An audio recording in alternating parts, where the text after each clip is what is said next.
moving day. If I'd known we were having guests, I'd have fixed the damn baseboard. The girls, well, Nikki knocked a chunk the size of a cheese single out playing indoor soccer. Who knew those little baby pixie feet packed that amount of devastation? But I'm not sore at them. Who could be? Means they're fighters, means they'll survive. Look at that thing. If I'm mad at anyone, it's myself. In the most critical personality sector of my brain and through the echoing recesses of time, I can hear my father pitching a fit. Guess you could only call that kind of parenting effective. I'm pretty sure I've still got some poxy left after that cabinet shelf, so it should be a real quick fix. Would have gotten around to it Saturday, but a few things came up. Anyway, I don't think the Turners will mind. Something tells me they're too preoccupied. The living room's clear. Can't be 100%, obviously.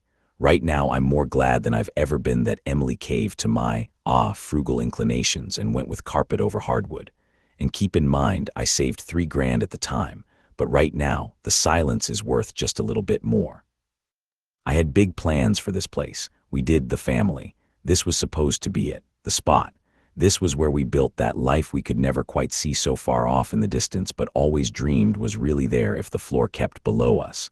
This was the place where that started, the foundation, the castle, how appropriate. We signed the dotted line 13 years ago. The Turners were our closest friends on the block, probably as a matter of happenstance more than any of the rest, since they dropped anchor only 6 months later. For years, they were the only other couple under 50 in the neighborhood before the redevelopment. I remember peering through those blinds, and what an honest fucking relief it was to not see any gray on Fred's mop, though times have changed. I remember Emily actually smiled there and then and gave my arm a squeeze the way she did when she was just too happy to find the words. And she was right to, 'cause we found out quick they felt the same way.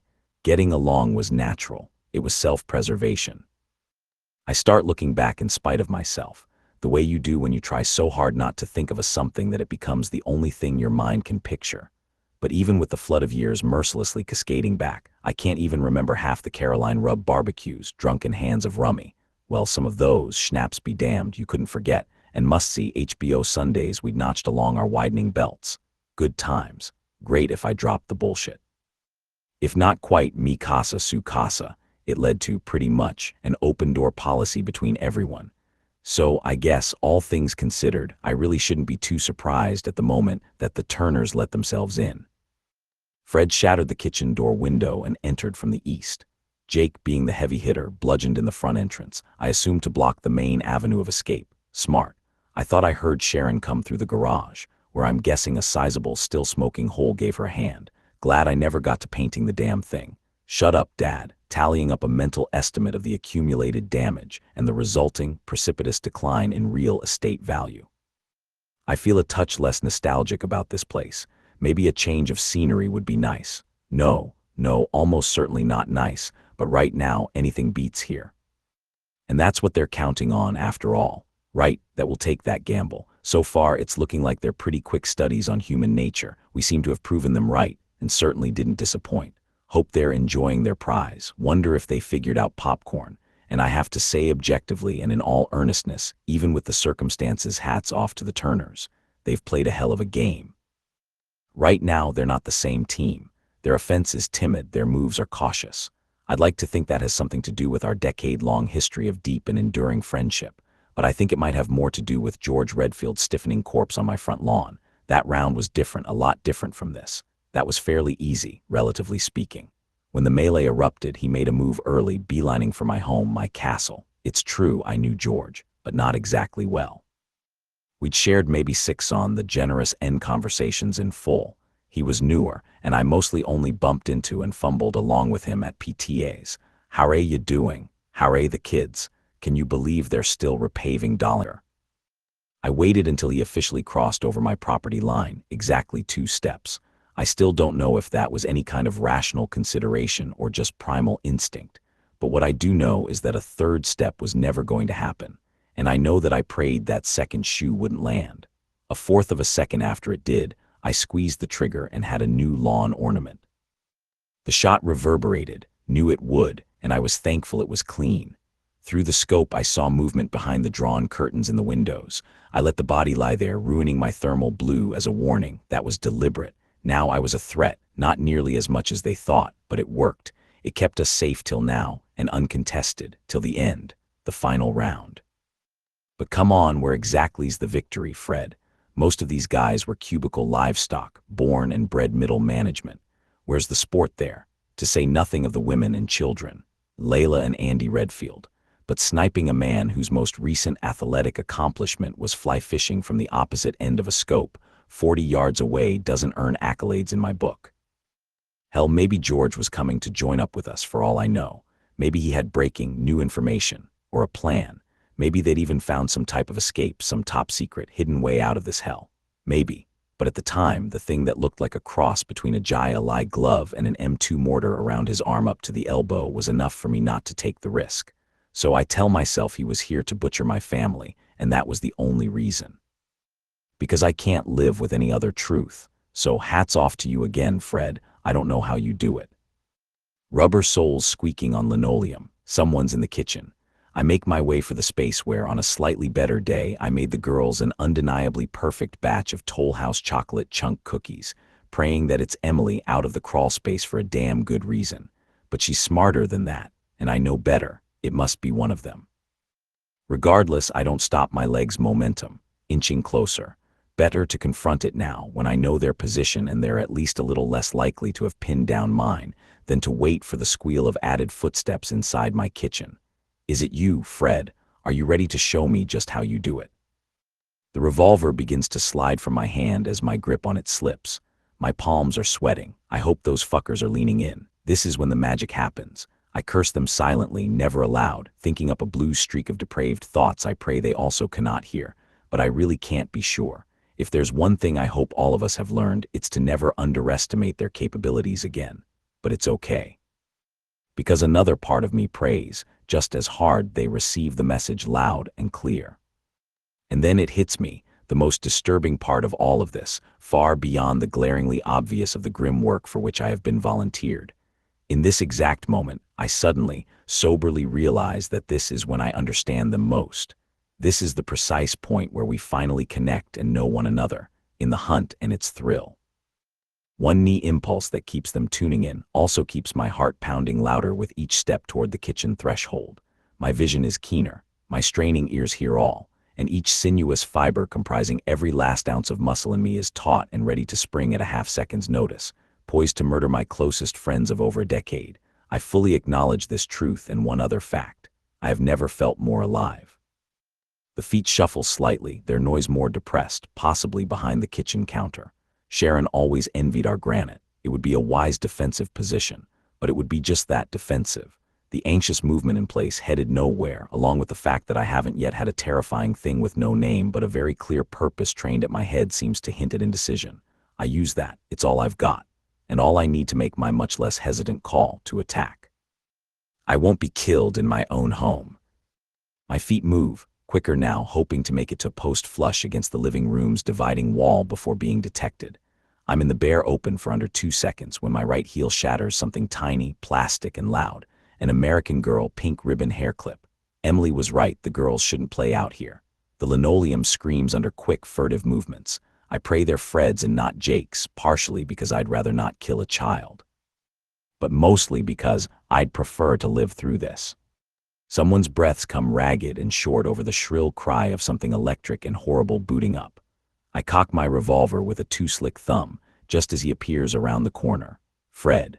I'm too preoccupied to register my thanks once I see the massive, glowing gauntlets quaking in his fists as their reactors synthesize a fuel into some exotic projectile energy.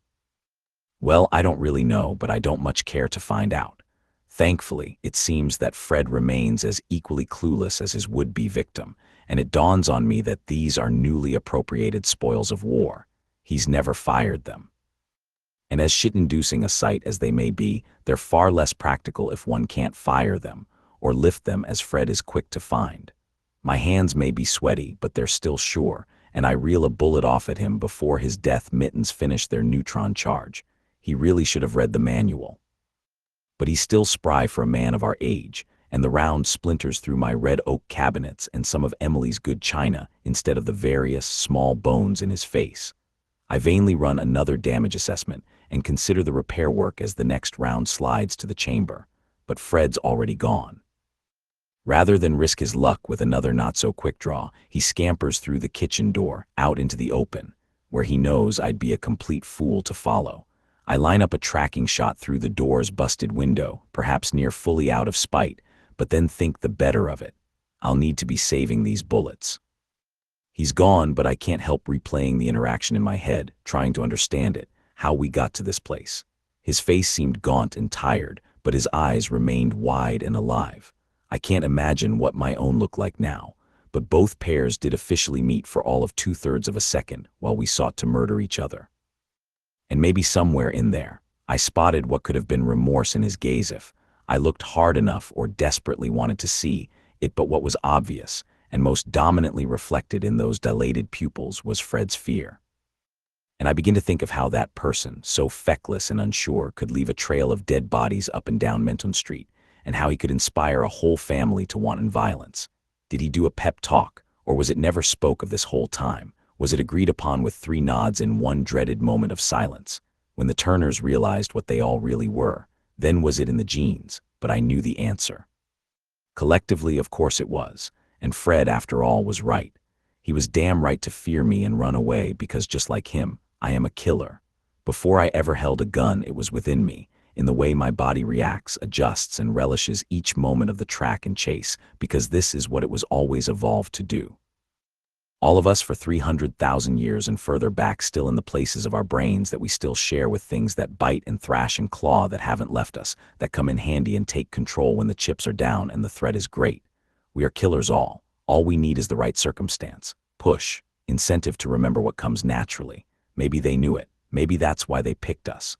Maybe all along we were the ones that brought them here. Maybe we had doomed the planet. Those awful recollections start their slideshow in my head again as I contemplate what brought us here and why. It was 2 weeks ago.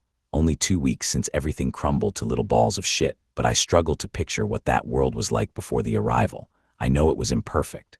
I remember that we made war and maimed and savaged one another with routine. I remember we were monsters, but I remember we weren't doomed. I remember the slim notion of the now extinct thing, hope. I remember we had a fighting chance to survive in this place if we bettered ourselves. Now, we debase ourselves fighting for the slimmer chance to make it out of here alive, with enough of ourselves still intact that it would even matter. It's been a hell of a 2 weeks. I can't dam the flood of memories now as it all comes cascading back in detail. I should never have peaked, I guess. But then again, maybe it's important that I keep trying to remember. Us older folk will have to, if only for our children's sake, to remember this place we once called home, to remember Earth. I recall the weeks before the arrival. It was a normal third-tier news story, tracking an asteroid on a near-miss flyby past Earth. Then a week later, when near-miss was upgraded to potential impact, the world started paying attention. By the 3rd week, when the headlines read, "Collision Course," well, that's when we all found out what we were really made of. Looting, riots, rape, murder, sudden cults devoted to consequence-free debauchery. Yeah, we showed our true colors then. Of course, so many have made this biblical. But that's not what raised me, and I'm still not sure who I owe more, my father or the Scouts. But by that 2nd week, when worrisome trajectory were the buzzwords of the day, I had already boarded us up and taken the girls out of school. The Home Owners Association looked at me like I was a nut, and now they'd view me as a prophet. Had any of them made it through alive? I'd grown up in Macon, so learning to hunt for me as a boy was as much of a decision on my part as teething. It just happened. Growing up with guns at the ready was a given, and a mantra, according to my father and his bumper stickers. It wasn't until I got out of town to head to college, read a few statistics, and met a couple black people that my mind was significantly widened from the more quaint and narrow perspective my father drilled in me. But some lessons, like webbed toes, somehow get so embedded there in your DNA, and I never threw my guns away. Emily hated me for it, and when we had Nikki and Caroline, I hated myself.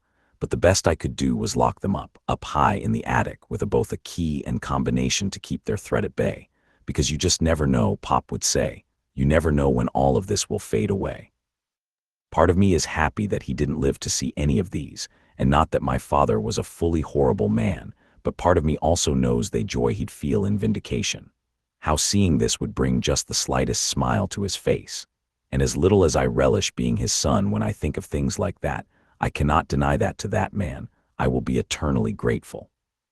The memory I keep coming back to, the one I can't sand the edges off of, is the first time they spoke.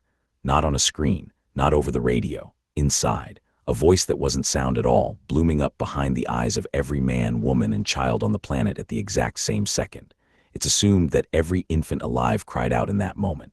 I believe it. God help us find and nurture the one that didn't. They didn't introduce themselves. They didn't have to. The message was simpler than language, older than it. Your world is ours now. You may leave it. A door generously held open. All we had to do to walk through was earn the ticket. Japan went first. I only know because the voice let me know, the same way it let everyone know. A highlight reel piped straight into the meat of us. A man in Osaka refused to pick up the weapon laid at his feet, stood there with his arms crossed, jaw set, a quiet little monument to the better thing we keep telling ourselves we are. The gravity took his apartment down on top of him like a boot on a sandcastle. 9 floors, folded to a foot of rubble in the space of a blink. Message received. After that, people acted. The Millers, 3 doors down, tried the same brand of brave. Mike Miller got up on his porch and shouted across the cul-de-sac that his family wouldn't be part of it, wouldn't play, that we should all just lay the guns down together and refuse.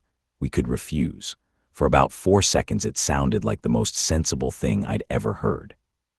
Then his house came down in a wave I felt in my back teeth from across the street, the air bending wrong around it, the roof meeting the foundation with the whole soft middle still inside. They left the rubble. They always leave the rubble. They're always watching. I have learned to feel it on the back of my neck like a sunburn. So nobody refuses anymore. Now we just play. The rules took about a day to understand because they never explained them. They didn't need to. They put the weapons in the center of the neighborhood, a glittering heap on the Hendersons' lawn where the slip-and-slide used to go, and they let our own nature read us the instructions. Last one standing get to leave. That was the whole of it. The rest we filled in ourselves. We always do. I think about the terraforming when I want to feel small, which is more often than I'll admit. The whole Tri-County, near as I can tell, is being remade. The air over the highway shimmers like August asphalt even at night now. The trees on the ridge have gone a color trees don't go. They're tuning the place to suit them, the way you'd run the tap till the bath's the right heat before you climb in. It would be a courtesy, almost, if we weren't the scum they were draining out first. It makes a grim Kina or sense that an eye wear our Snape. I woe arms, 2 legs, a head where you'd expect one. Morphology, I think that's the word, though I'm a contractor, not a scientist. You build the house to fit the tenant. They studied the place. They studied us. They picked the lock and found the spare key under the mat we didn't know we'd left, the one welded into the oldest part of the brain, the part that bites and thrashes and enjoys it. They didn't bring the violence. They just turned the key. Enough. I can't keep doing this peeking backward. Fred is still out there. Jake is still out there. Somewhere in the dark of my own street, my wife is either in a crawl space where I left her or she is not, and I cannot afford to know which until I have made the street safe enough to find out. I go to find out anyway. Of course I do. I'm a man. Is there any other choice? I take the back hall, lo, my trusty friend warm in my fist. The crawl space hatched just as I last saw it, behind the water heater, the throw rug still kicked over the seam the way Emily would have left it. Smart girl. I knock our knock. 2 slow, 1 quick. Knuckle on plywood, the most important conversation of my life. I wait. Nothing comes back. I tell myself the silence is discipline. I tell myself she's holding the line, keeping the girls quiet, doing exactly what I drilled into her in the bad calm of those first nights. I almost believe it. Then I see the dark seam running out from under the hatch, thin as a pencil line, gone tacky and brown where it's met the dust. That's not discipline. I know what that is. I've made enough of it tonight to know. I open the hatch with a hand that has stopped being mine. She's just inside, folded into the cramped dark the way you fold to make room for 2 children behind you. The Glock 45 is still in her grip. I gave her that one. Lighter, I told her, easier to carry, easier to bring up fast. She brought it up fast. The casings are scattered around her like spilled tic-tacs. A few feet back, crumpled against the cinder block, is Sharon Turner, who envied our granite and apparently came in through the garage to take my family while I covered the front. Emily tagged her back, real good. Sent her mass twice before the thing in Sharon's hands could finish recharging. That's my girl. That was always my girl. Ironically, and judging by the 90-degree angle of her neck, it probably wasn't my wife's marksmanship that took Sharon out. It was the thing's kick, the recoil of a weapon that was never built for a human shoulder, a human wrist, a human anything. It came back on Sharon harder than any Earth-made gun ever could, and I can't stop wondering if maybe they knew it. If this is the funniest home videos portion of the show, where they wait for us to grab a particular death ray in the desperate hope for survival, knowing it will launch us back like Elmer Fudd and splatter our own brains while they flash the applause sign. Yeah, if money meant a damn thing anymore, I bet half these arms aren't meant for our bodies to survive firing. And they know that. And it's probably part of the fun. I sit down in my own back hall next to my wife. The girls aren't here. There's a smaller hatch within the hatch, a subcrawl I cut myself 2 summers back to run a new drain line, and the cover is off it from the inside. Good. Mama Bear was ready. She put them deeper and held the door. She bought them more time and paid with everything she had, and she had a lot. I want to say I felt the grief then, clean and human, the way you're supposed to. I didn't. What I felt, God help me, was the slideshow stutter and start to run forward instead of back. I felt the thing behind my eyes lean and close to look at her at what she'd done, and I felt it nod with something that on a better being you'd call respect. I felt myself reach for the rage the way you reach for a tool you know the weight of, and I used it. I didn't have the luxury of mourning my wife. I had 2 daughters under a foot of subfloor, and 2 men left on the board. I would like to tell you I'd have said I love you if I'd been there at the end. I think I would have. It's funny. Before all this, I wasn't sure we'd make it. We hadn't slept in the same room for 4 months. I think now at the notion that any time together could have been considered stale. I accidentally start to count that we completely forgot to show each other affection, and I regret every second. It shouldn't have taken the end of the world for us to remember how lucky we were to have found each other. To have created 2 incredible little people. I gently close my Emily's eyes, and I pray that she felt at peace in those final moments, knowing she had done what I couldn't in protecting our angels. If I had been at her side, I'm not sure if my words would have failed me then, as they often did around the woman who could still take my breath away whenever I stopped to truly see her. Either way, I'd have liked the chance. But right now, the job's far from over. Sharon's weapon is still warm on the floor. I pick it up. Maybe George was smart after all. It's heavier than it has any right to be, dense in a way that makes my arm honest about its age. There's a seam along the top that pulses, slow, like something breathing. I don't know how to aim it. I don't intend to learn, but I want to know one thing. I support myself against a wall, learning from Sharon's fatal mistake. Then I pointed out the high hall window at the dead second floor of the Turner house across the way, find the place where it wants to be squeezed and squeeze. For them, there's probably no kick, but it throws me back like a catapult.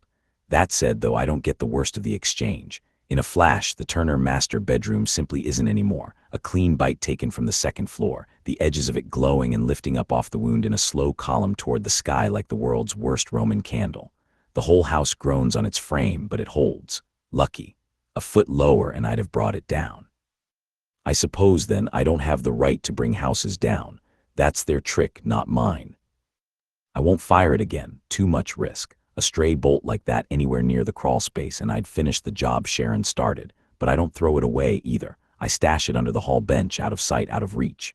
The threat of it is likely more effective than the risk of using the real thing anyway, because as long as Fred thinks I've got an alien cannon, Fred plays cautious. I'm happy to let him. Caution gets you killed slow. I'll stick with my trusty friends Smith and Wesson. Those old bastards never once kicked back at me. The smart play now is the son, Jake. He's the one that scares me. 25, a marathon runner, faster and stronger than I've been in 2 decades. If I take Jake first, all I've left is Fred, and Fred, broken-hearted, might just lie down and let me. But if I take Fred first, I've handed the board to a grieving athlete half my age with nothing left to lose and a father to bury. No, you take the dangerous piece while you can still find it standing still. The trouble is Jake won't stand still, so I have to make him want to come to me. And there's a thing I know about Jake that he doesn't know I know. Jake Turner has been in my house 100 times. He helped me run cable in the attic 3 Christmases ago, ate my chili, called my wife Miss M. He knows about the crawl space. He inspected the insulation up there himself, hunting a mold smell that turned out to be a dead squirrel. I should never have let him up. I should never have lent his old man my power tools, never have walked him through the bones of my own house like a fool giving the burglar a floor plan. He knows where I'd hide what I love. Which means I have to make sure he comes for me, and never thinks to look there at all. I go up into the attic. It's a stupid place to be, one way in, one way down, but it's the highest ground in the house, and it's the one room Jake will expect to be empty, the staging spot, the place a smart man wouldn't corner himself in. It's the only play I've got, so I corner myself in it. I leave the pull-down ladder yawning open like an invitation. I settle into the dark behind the chimney chase, a sightline down the rectangle of light. I wait. I think about playing t-ball with this kid when his arms were soft, his only weapon a fat orange bat. He comes quieter than I expect. Good, he's learning too. The ladder doesn't so much as creak under him, which is its own answer about how much lighter and surer he is than me. I see the top of his head rise into the square of light, then his shoulders, then the long-barreled hunting rifle he's bracing in a grip that's all nerves and no breath. His father's rifle. He's got it pointed everywhere and nowhere, sweeping the dark in little panicked arcs. I can hear from here that he's hyperventilating. He's terrified, and that's the thing that almost stops me, because I realize in the cool, flat place behind my eyes where the killing gets decided, that for Jake this is still, on some level he'd never copped to, a game. A horrible one, but a game. He doesn't have children. He's never made a life with his own body and then stood between it and the dark. He doesn't know the weight of the thing he's pointing the rifle at. And as long as it stays a game to him, he'll make a mistake. He makes it. He sees the open weapon locker I left gaping in the corner, the empty foam cutouts, the obvious bait. He swings toward it. He takes his eyes off the chimney for one full second. That's when I pounce. If I missed my shot in the dim light, he'd quick draw me in a second. I saw what happened to Emily, and I wasn't too interested in being the other half of a double homicide. The girls were still out there. No, I had to go with the smartest play, if not the safest. I had to disarm him and get my hands on him to know that the job was done. I yank the rifle from his arms, and he spins so hard and so scared that he accidentally clobbers me with an elbow to the temple. It rings my bell good for queasy couple of seconds as the attic starts to spin. He's already scrambling for the gun. I yank his leg back and he kicks me in the face. I fight to stay conscious, failing a punch that by the grace of God catches the back of his head. It gets him angry, and suddenly I feel two strong, capable hands wrapped around my throat. And I start to wonder just what the fuck I was thinking in taking him on hand to hand. He's stronger, bigger, and faster than me. As he presses down on my Adam's apple, I can feel the blood vessels popping in my face. The world somehow goes even darker then, the siren song of sleep of clocking out on this godforsaken sweeps event feeling more alluring than ever. But then I remember the idiot promise I made Caroline to tell her, the one about the leprechaun, the nun, and the penguin when she's older, and something deep and primal inside me screams at me to keep that promise. Jake may be a lot of things I'm not anymore, but the most crucial thing he has that I don't happens to be morals, and here they put him at an extreme disadvantage. I wrench my knee back as hard as I can and obliterate his sack. This really isn't a world to bear children in at the moment, but I ensure he doesn't have any further choice in the matter. His hands release my trachea, and I gulp down air like a hooked sturgeon. Not sure if I accomplished anything, but happy that in the last moments I left my mark. Jake is groaning and crawling for the gun. He's got his finger on the trigger as I pretend to have the reserves in me for one final lunge. The scream I unleash at him sells the charade for me, and it's just enough for him to jerk the trigger of the bolt action he never chambered right in panic in the dark. And with the muzzle fouled against the low rafter, the thing blows up in his hands. I didn't kill Jake Turner. Luck killed Jake Turner. A bad cartridge, a blocked barrel, a panicked kid who had already beaten my ass good but never once learned to clear a jam. The rifle came apart and took the front of him with it. The attic went white, then very dark. When my ears came back, there was only my own breathing, the smell of cordite, the wet tick of something dripping through the joists. I sit in the dark a while. I am surprised, genuinely, by how easy the gun has been to wield all night. That part I understand now. Pulling a trigger is mechanical. It's distance, scope, a machine doing the ugly middle of the work for you, and I understand at last how men come home from wars with their hands clean in their own minds. The technology stands in the gap. You let the tool be the killer. But this would have been different if I'd had to do it with my hands. And the part that keeps me sitting in the dark is the certainty that that version, the close one, the primal one, hands and weight and the other man's last breath warm on my face, would not have felt like a horror at all. It would have felt natural. That's the thing that's unnerving. Not that we can be made to kill, that we were always ready. I find Fred by accident, luck still feeling generous with the assists. I've come down out of the attic to work my way to the subcrawl and get my daughters finally into my arms when I see him standing in the foyer, staring at a me that isn't there. They've made a projection of me, a flickering, hateful little ghost of myself at the far end of the corridor that seems to be letting him know my location as it points my way. They're helping him now. Of course they are. The game's gone long. They want their ending. I want to laugh, but that's all tapped out. I have a good beat on him, through the railing of my steps before he realizes that the hologram isn't actually me. I should take it. I could shoot Fred in the back of the head right then. Clean. I don't. I tell myself it's tactics, not trusting my accuracy from so far away with my eyes still blurry, but the truth is something much uglier and smaller. I want him to see me. I want Fred to know it was me. That's the part of myself I least like to meet in the dark. So I venture out. That's the trap, isn't it? The projection, the long game, the slow squeeze. They don't kill you. They make you come out in the open for all the best angles. They knew, the moment they hung my own grinning face at the end of that hall, that we were heading for a proper showdown. What I don't expect is both of them at the end of the hall, when the ghost winks out to give me a better view of the situation. Freya, and before Fred, Caroline, my Caroline, 11 years old, hauled up out of the subcrawl by Fred Turner with his arm across her collarbone and his pistol at her temple. Her little chin is trembling as I charge down the stairs. I call her name, and her eyes find mine across the dark hall to going wide with a relief that breaks something in me clean in half. Daddy, she mouths it. She doesn't dare salve it. And Nikki is not with her. Nikki is still under the floor. Caroline came up first, the older sister, the one who'd put herself in the doorway. They take after their mom, my courageous girls. I train my sight between the eyes of my longtime neighbor. My arm trembles a little at what I see. Unexpectedly, Fred is crying. Actually crying, tears cutting clean tracks down a face gone gray as ash. I can't take the gamble, he says before I've said a word to him. I'm sorry, I can't. You'll do it the second I let her go. You'll do it. I know you, Walt. I know what you are. I know what I am too, I tell him. It's the truest thing I've said in 2 weeks. He wants a deal. He spills it out fast, desperate, the words tripping over each other. He'll kill himself right now, take himself off the board, give me the win if I'll swear to look after his Jake. He doesn't know about the attic. He doesn't know his son is already a stain in my insulation, and I am too much of a coward to be the one to tell him. So I let Fred Turner believe in his last minutes that his boy is still alive somewhere in this house, still running, still winning. I can't take his deal. He knows I can't, the same way he can't take mine. We've each got daughters and sons behind us, or we think we do. You cannot trust the man across the hall to raise who you love when the whole world has become a battleground where love now Earth's most dangerous thing.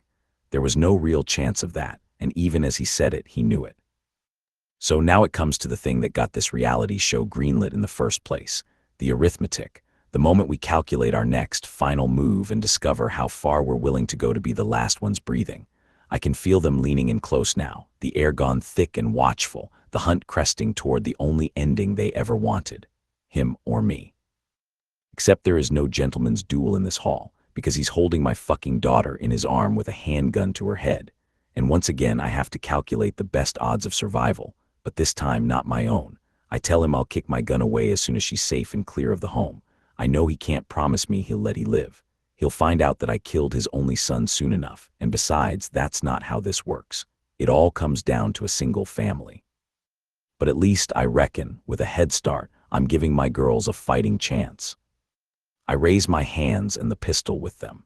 He sees that I'm a man of my word, and I pray that if there's any ghost of connection between us still in there, and remnant bond at all, he'll be the man I knew him to be before these last 2 weeks. He lets her go, and I tell her to run as far the fuck away as she possibly can. He hesitates, but she listens. Good or bad, I know she doesn't want to stay for the outcome of this. I toss my gun away and start to slowly retreat. 1 step, then 2, wondering just how far he'll let me go before he works up the nerve to end me. I know if I move slowly, I won't trigger his panic response, the one he genetically passed to Jake.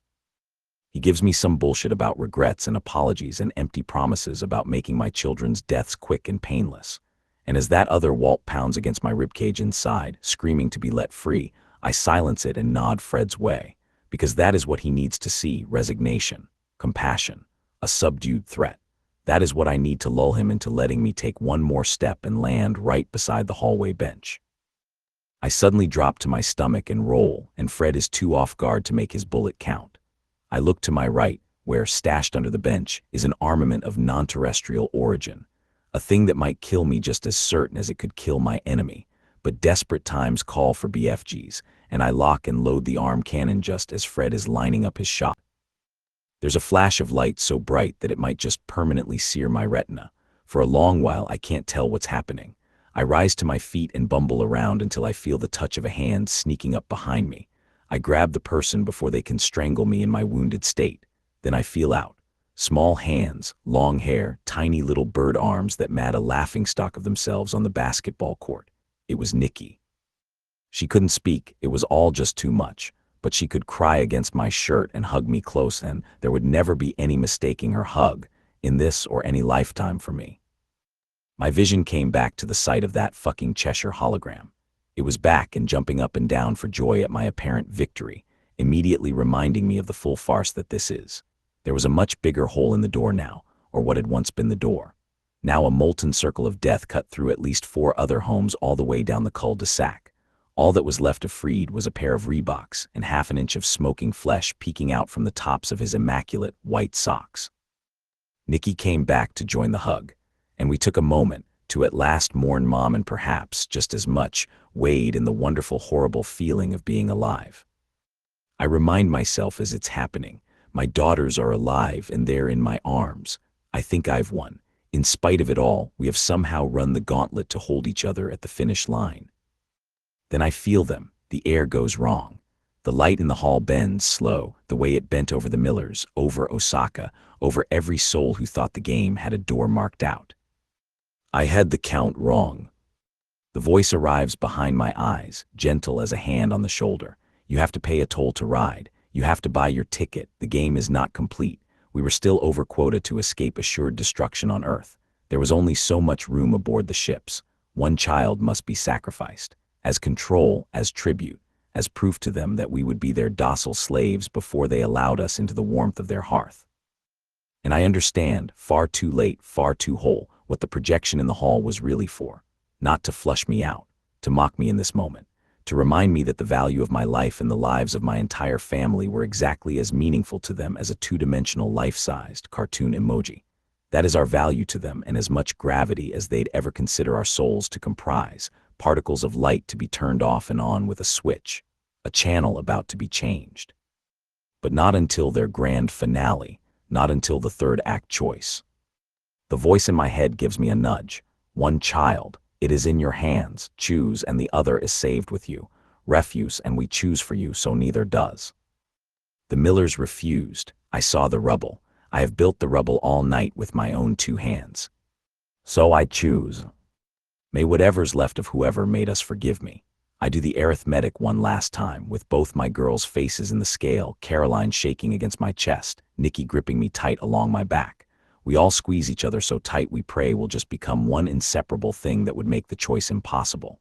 But that prayer is not answered. The girls' noses start to bleed, the beginning of them making the choice for me. I know I only have seconds left. I beg for them to take me, but they respond by making my daughter's eyes roll back. Their little bodies start to shake. I cry to Emily, the only holy figure left to me, and I beg her now not to hate me forever. I make the only choice a killer makes, which is the one that leaves the most of him alive to keep on killing. I choose, so that one of mine walks out of this neighborhood breathing. I will not say which. Some math a man does once and never says aloud. Never, not even to the dark behind his own eyes that he spent the whole night learning to call a friend. They grab the one I give them. It's quick. I'll grant them that mercy, the only one they've shown. A faster nosebleed, a single bright line across her. The light goes out behind my child's eyes like a thumb on a candle. No pain, and yet it doesn't make it any better. At the moment, it's the farthest thing from relief. And all I can hear echoing in my brain is their cosmic laugh track as fall to the floor, her tiny body in my arms.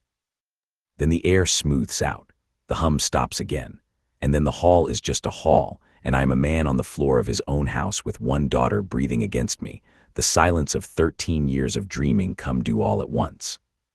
We seem to have proven them right. We certainly didn't disappoint. They take my other child up into the air. She screams as she floats 100 feet toward the waiting, shimmering craft. I lie and shout that all will be okay. What more can a father do? The gravity comes for me last, almost kind about it, lifting me off the floor of the home I built like the place is finally letting go of me. And as I rise, I find I'm not afraid. I'm not even angry, and that scares me worse than either. I'm thinking maybe we earned this. Maybe if we'd spent the last 100,000 years on something other than butchering each other, we'd have grown into something that could have met them on the ridge instead of folding under them like the miller's roof. Maybe they're 1,000 centuries older than us. Maybe we never had a shot. Maybe this was always the appointment we were born late for. I'm thinking, what funeral does a man owe the termites before he pours the foundation? None. What mourning for the fly he swats mid-sentence? Or for them, perhaps the bacteria they wipe from their nose? Who knows just how far removed we are? And then, if that truly is the case, they're not cruel. Cruelty would require they think of us at all. We are the colony under the slab of the house they're about to build. They get a little sport out of the extermination, sure, who doesn't watch the trap a moment? But sport is the smallest part of it. The largest part is just clearing the lot. And maybe I should thank them. Honestly, we were never going to last. We'd stripped the place to the studs, poisoned the well, built over every green thing, killed our way to the top of a food chain we then ate down to the bone. We were unsustainable, and we knew it. A few more centuries, tops, and we'd have done their job for them, slower and uglier, with no one left to even watch. That's what we are, human beings. A breed of unparalleled, cunning, ruthless survivors who will stop at nothing, climb over anything, kill whatever stands between us and the next sunrise. We don't lie down, even now, even me. We do not give up while there's a single thread of light on the road ahead. And tonight I learned there's always a thread if you're willing to be the thing that snuffs the rest. So here's my one comfort, rising up through the ruined air of my own front hall toward a sky that isn't mine anymore. They picked us because we were the best killers on the rock. They're about to find out exactly how good. They'll cull us and pen us and take us up to whatever waits in the dark of those ships, and maybe it's slaughter, maybe it's worse, maybe we go back as meat. We don't know. They've made very sure we don't know, but there's a chance. There's always a chance. And human beings are survivors. Give us a generation in the dark. Give us two. Let us breed down there in the hold with nothing to do but get meaner and hungrier and better, the way we always have, the way the key in the oldest part of our brains was always cut to make us. They opened the door. They held it for us. They counted on our nature to walk us through. They have no idea what they've let inside. I can't wait to see our new home.